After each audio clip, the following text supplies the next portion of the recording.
Y el título de tapa para este martes 27 de diciembre de 2022 dice: Economía en crisis, extienden precios justos durante todo 2023 para desacelerar la inflación. La resolución se publicó este lunes en el Boletín Oficial. El programa en principio era por 120 días y llegaba hasta marzo, pero se prolongó hasta diciembre del año que viene inclusive. Consiste en ponerle techo a los aumentos mensuales de hasta el 3,9%, incluyendo la cadena de proveedores, para darle certidumbre a la estructura de costos. Entran fundamentalmente alimentos.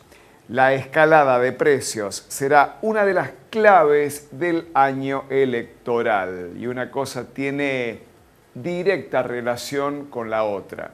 Si el gobierno de Alberto Fernández y fundamentalmente si el ministro Sergio Massa logra aplanar esta escalada inflacionaria que este año va a terminar ahí orillando, mordiendo los 3 dígitos, el 100%, una barbaridad. Si se logra bajar progresivamente y consolidar un amesetamiento de precios, bueno, se debería empezar a sentir el alivio, se debería empezar a sentir una menor presión sobre el poder adquisitivo, por lo tanto una menor presión en las negociaciones paritarias y por lo tanto una menor presión en la estructura de costos del aparato PYME en la República Argentina. ¿Hay grandes empresas? Sí las hay, pero la mayor cantidad de empleo no está en las grandes empresas, está en las pymes, en las pequeñas y medianas empresas, muchas de las cuales están muy asfixiadas también por un esquema de costos, una estructura de costos muy creciente, entre ellos los salarios, y bueno, la inflación se termina convirtiendo en una espiral imparable en la que no gana nadie, excepto algunos sectores que sí obtienen una tajada importantísima y suelen ser los formadores de precios fundamentalmente de los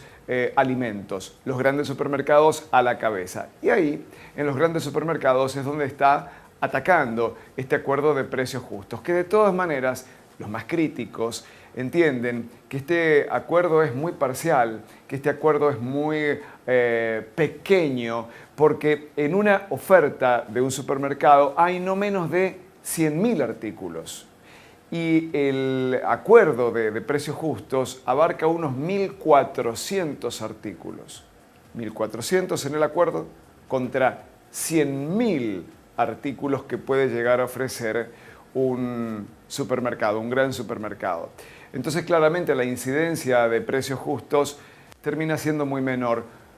Además, esto sumado a la experiencia que tenemos de que este tipo de acuerdos nunca han sido eficientes para contener la escalada de precios, ni mucho menos para cambiar las estructuras inflacionarias o las condiciones inflacionarias del país.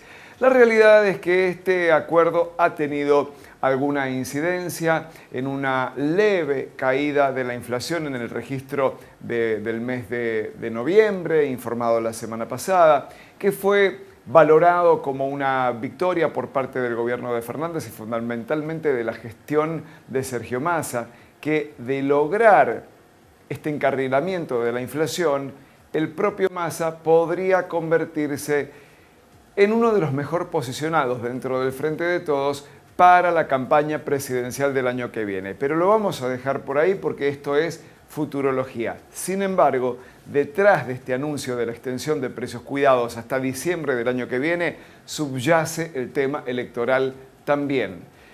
Con una inflación galopante como la que tenemos, el Frente de Todos no tiene mayores posibilidades. Sí las tiene el Frente de Todos si logra atajar la escalada de precios. Parece muy lineal, parece muy simplista, pero funciona.